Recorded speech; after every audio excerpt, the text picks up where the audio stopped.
Di tengah belantara tanah Pasundan, di mana hutan rindang menyimpan 1000 rahasia, hiduplah seorang putri cantik bernama Dayang Sumbi.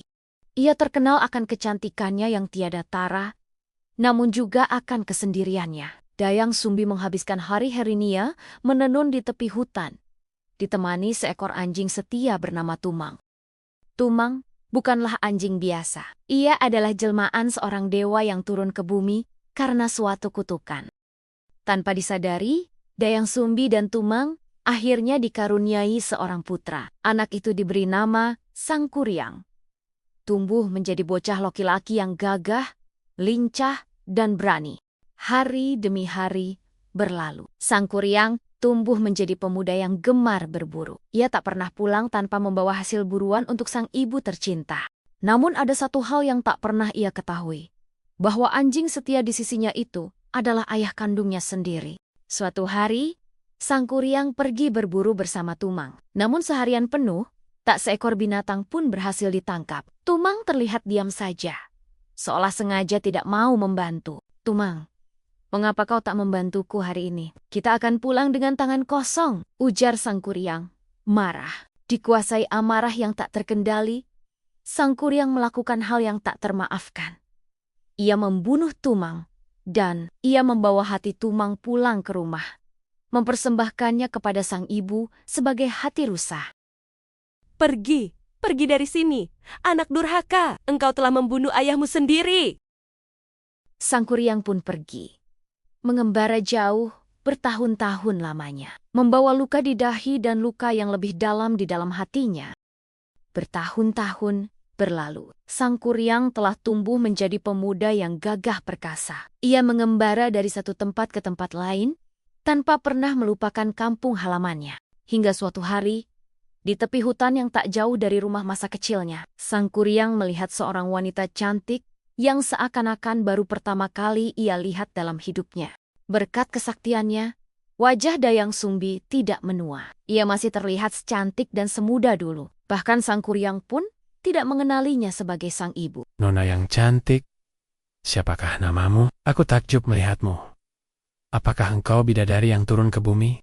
"Namaku Dayang Sumbi, dan engkau pemuda tampan. Dari mana asalmu?" Sangkuriang pun jatuh hati sepenuhnya. Ia melamar Dayang Sumbi tanpa tahu bahwa wanita di hadapannya adalah ibunda kandungnya sendiri.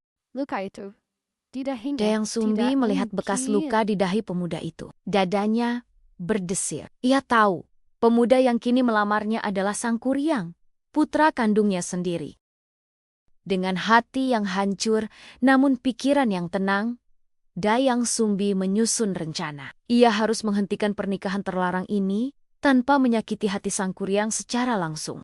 "Baiklah, Sangkuriang. Aku mau menikahimu, tapi dengan satu syarat. Engkau harus membendung Sungai Citarum dan membuatkan aku sebuah perahu besar. Semuanya harus selesai dalam 1 malam sebelum ayam berkokok." "1 malam? Baik, aku sanggup. Demi cintaku padamu, aku akan lakukan apapun." Sangkuriang pun bekerja keras luar biasa. Dengan bantuan jin dan makhluk halus yang dipanggilnya, ia mulai membendung sungai dan menebang pohon untuk membangun perahu. Jam demi jam berlalu. Dengan kecepatan luar biasa, perahu hampir selesai. Bendungan hampir tersambung. Sangkuriang hampir memenuhi syarat mustahil itu.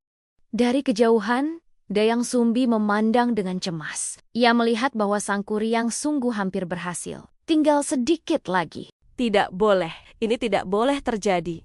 Dengan kesaktiannya, Dayang Sumbi menggelar kain putih ke arah timur, menciptakan ilusi cahaya fajar yang menipu ayam-ayam untuk berkokok sebelum waktunya. Sangkuriang tersentak. Ayam berkokok, fajar telah tiba. Padahal pekerjaannya belum selesai. Ia melihat cahaya di cakrawala dan amarah membakar dadanya. "Tidak, ini tidak adil.